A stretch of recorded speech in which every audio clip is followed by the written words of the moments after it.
In the heart of Makoko village, a place where life bustled over the water and laughter rang through the narrow wooden walkways, lived a woman known far and wide, IYA BISI'S, the Ewa Goyin queen. She wasn't called this from the start, though. No, her journey to this title was filled with challenges, struggles, and the undying determination of a mother's love. Years ago, IYA BISI'S wasn't a known name in Makoko. She was simply another face in the crowd, struggling to provide for her only child, Bisi, after whom she'd named her business in hope of something more. She dreamt of a life where Bisi would not know hunger, where the clinking sound of a few coins would no longer be a constant reminder of scarcity. Her stall was modest, a small wooden table adorned with a brightly colored cloth, traditional patterns flowing across the fabric. Her first pot of Ewa Goyin simmered slowly over a charcoal fire, releasing the delicate aroma of beans. But the villagers were hesitant. They had seen many come and go, women who sold bread, roasted corn, yams. But why try this new bean dish? As the days turned to weeks, IYA BISI'S smile began to wane. The market was unforgiving. The few who bought her Ewa Goyin often didn't return. She'd spend long nights lying awake, hearing Bisi's steady breathing beside her, wondering if she'd made the right choice. Could this simple pot of beans really provide the life she'd hoped for? One evening, as she sat by the dwindling embers, tears trickled down her face. She whispered into the night, praying for guidance and strength. Little did she know that the spirit of perseverance was already on her side, listening and waiting for the right moment. One fateful day at the bustling Makoko market, IYA BISI'S stood at her stall, stirring her pot of Ewa Goyin and watching the sparse crowd with a heart heavy from worry. She glanced over at her neighbors, hoping they'd send a few customers her way. But something else caught her attention. The animated chatter of the women nearby. They were whispering in awe about an Eleweomo, a mysterious herbalist who, they said, had just saved a young boy who was teetering on the edge of death. The women spoke of the herbs, the chants, and the ritual that brought the boy back from the clutches of death. IYA BISI'S heart leapt. If this Eleweomo could perform such miracles, maybe, just maybe, he could help her with her own struggle. What she wanted was not life from death, but the breath of life into her dying business. With new resolve, she decided to seek him out. That evening, as the sky painted itself in breathtaking shades of orange, pink, and purple, casting a warm glow across Makoko, IYA BISI'S prepared herself. She dressed simply but respectfully, tied her jail securely, and set out. The winding path to the Eleweomo's hut was hidden in shadows, yet she moved with purpose, her steps sure. At the entrance of his dimly lit hut, she was greeted by the faint aroma of herbs and smoke. There he sat, an elderly man with eyes as deep and dark as a river at night. His face was lined with the wisdom of many years and mysteries only he knew. IYA BISI'S poured out her troubles to him, the words spilling from her lips like water from a broken pot. She spoke of her empty stall, the hollow clink of her coin pouch, and the hunger she feared for her daughter Bisi. The Eleweomo listened intently, nodding slowly, his expression unreadable. Finally, he leaned forward, his voice low and thick, as if each word was steeped in ancient magic. "There are things you must do, IYA BISI'S," he began, and she hung on to every syllable. "But know that what I ask is not for the faint-hearted." The Eleweomo's instructions were simple, yet unsettling.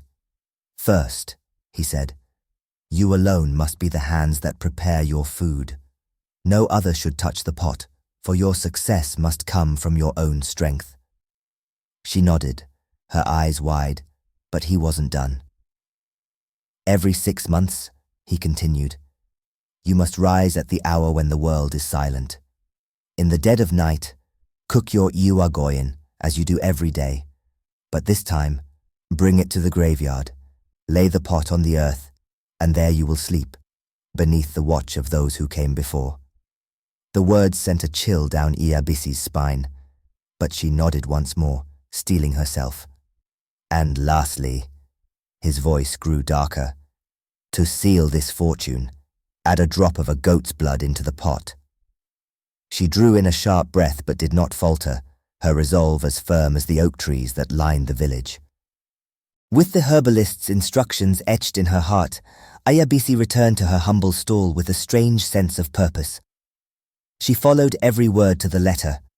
Alone, she cooked her Ewa Goyin, carefully measuring each ingredient as if each grain of salt, each dash of pepper, held its own power.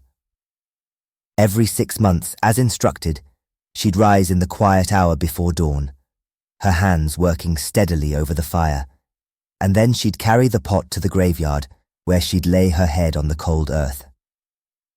In time, Ewa Bisi'S little stall became the talk of the village.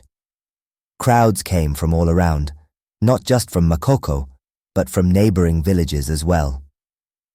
People marveled at the taste of her Ewa Goyin, rich, smoky, and unlike anything they'd ever tasted, but only Ewa Bisi knew the true cost of her success.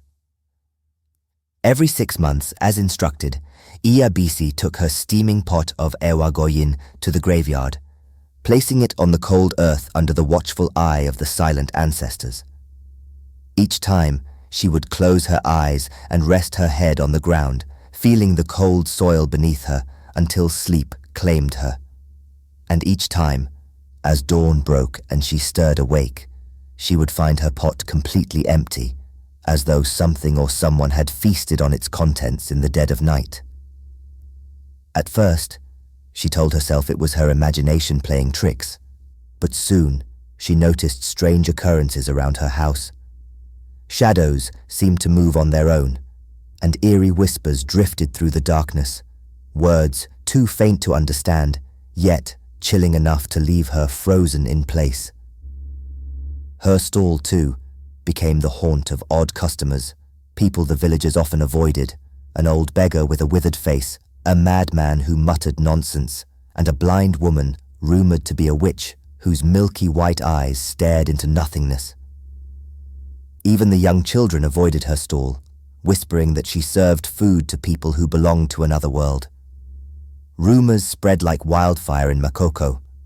People marveled at the strange customers who lined up for her Ewa Goyin, yet no one dared to confront her. And in her heart, Ewa Bisi knew anything she did not sell to these strange visitors would mean a slow day of sales, a day filled with empty hours and empty pots. As things grew worse, her courage wore thin.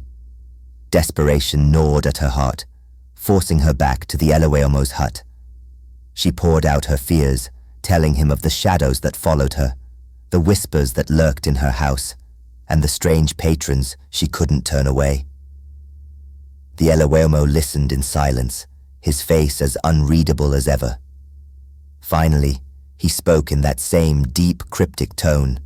Return once more to the graveyard. Cook a larger portion of Ewa Goyin this time. Feed them well, or the spirits will not be satisfied. With heavy steps, Ewa Bisi returned home and prepared a larger pot than ever before. That night, under the cover of darkness, she made her way to the graveyard again, her heart pounding with every step. She placed the large pot on the ground and, as always, lay beside it, letting sleep overtake her. When she awoke, dawn was just breaking, and she felt an eerie stillness in the air. The pot was, as expected, completely empty. She gathered her things quickly and began walking home, her footsteps light, but her heart racing. As she walked, she felt an uneasy presence trailing her. She glanced over her shoulder, but saw only shadows stretching across the path. The faster she walked, the more she felt a figure gaining on her.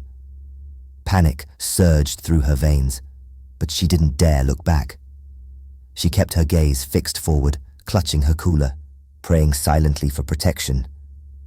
Only when she reached her front door did she finally turn. "Iya Bisi!" A deep voice rang out, and she screamed, stumbling against the door. She had been certain the spirits had followed her home. Her heart raced as she spun around, only to see the figure of the town crier standing there, looking as stunned as she was. The town crier took a step forward, holding his hands up in a gesture of peace. "Iya Bisi," he said, his voice steady but firm. "I saw you leaving the graveyard at dawn. I followed you. I had to know what takes you to such places at such hours." Her heart stilled, and fear turned to a new kind of dread. She knew that her secret, if revealed, would destroy her. Desperately, she lowered herself, begging him to stay silent, promising him anything he wanted. The town crier's eyes narrowed, considering her offer.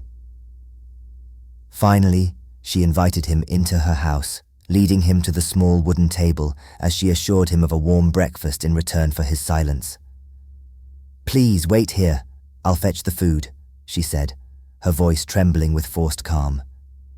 The town crier settled in, looking around as she moved to the kitchen. But as she approached him with a friendly smile, her fingers brushed against the large wooden pestle she used in cooking. Without hesitation, and with a strength born of desperation, she raised the pestle high and brought it down hard. The town crier slumped in his seat, unconscious. As Iya Bisi tended to the unconscious town crier, her daughter Bisi called from her room, "Mommy, are you okay? What was that noise?" Iya Bisi's heart skipped, but she steadied her voice. "I'm fine, my dear. Just stay in your room. Don't come out." She waited for silence before turning back to her grim task.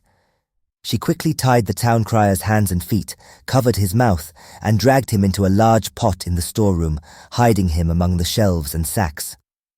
Days passed, and the village began to wonder where their town crier had gone. Some murmured that he might have left without warning, while others speculated he was perhaps drawn into a secret mission. But Iya Bisi went about her business at the market, as if nothing was amiss.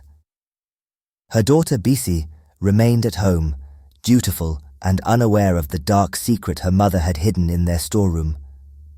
Then, on the second day, as Bisi quietly played in the house, she heard a faint sound coming from the storeroom. Curious, she approached, pressing her ear to the door. Inside, the town crier was weakly gasping for breath, struggling to call out.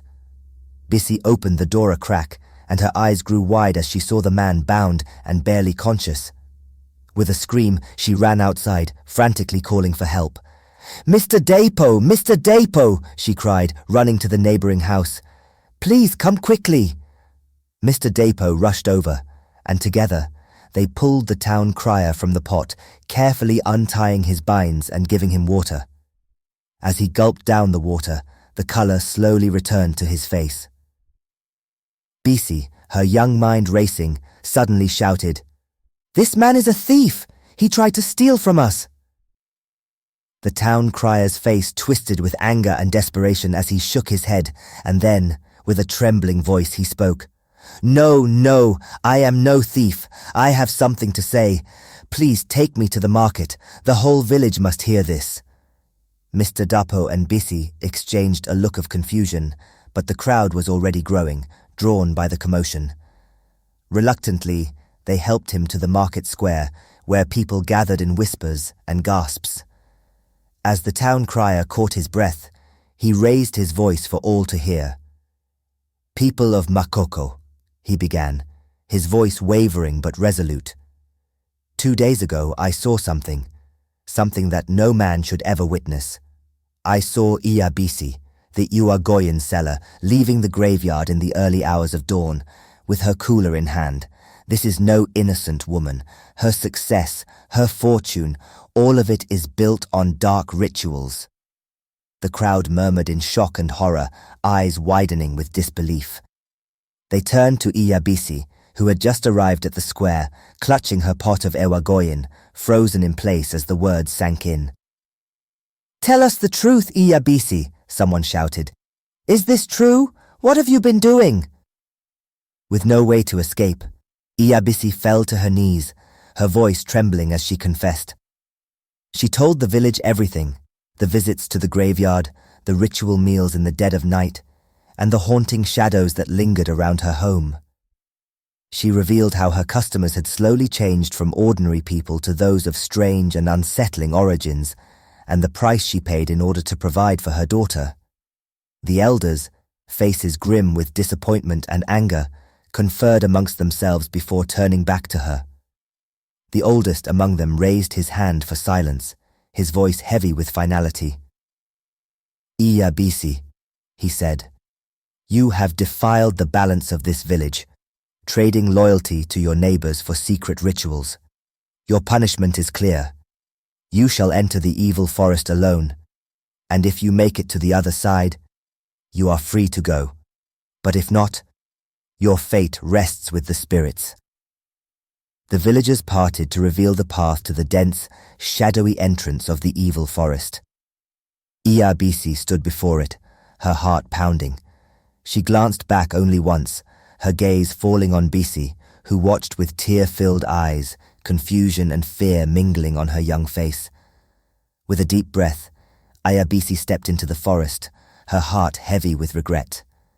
She knew this journey was one she would have to make alone,